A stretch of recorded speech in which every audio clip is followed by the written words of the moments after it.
India's border skirmish with China is being closely monitored across the world, and any hesitation on the Indian part will demoralize and damage efforts to check Chinese expansionist agenda. This is reported to have told New Delhi. Meanwhile, India continues to trade with China, with the Ladakh standoff showing little or no impact on import-export volumes.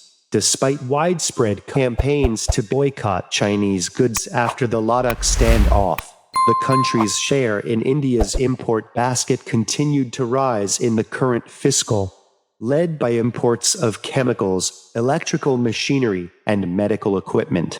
On the other hand, India is forging a military alliance with the Quad countries, a grouping which was earlier only focused on ensuring free trade in the Indo-Pacific region.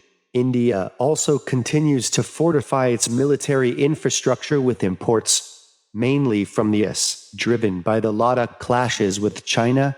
Although the Modi government banned a number of Chinese apps in recent times, such steps were construed to be merely a face-saver.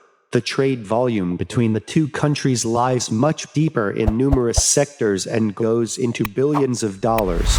Chinese investments have been the catalysts of success for thousands of startups in India and continue to drive growth in major cities. India has depended on China for a plethora of products and raw materials, without which it will be difficult for many industries to survive.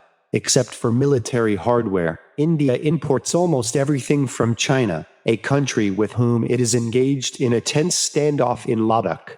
Both the nations have amassed thousands of troops at the site of the clash, supported by large quantities of military equipment. India cannot both be a beneficiary of China's immense trade and investment facilities and party to a military alliance seeking to confront China's expansionism in the Indo-Pacific region. Looking at Modi's China policy, one is bound to be perplexed as there is no direction to it. It's impossible to gauge what the Indian government is going to do next.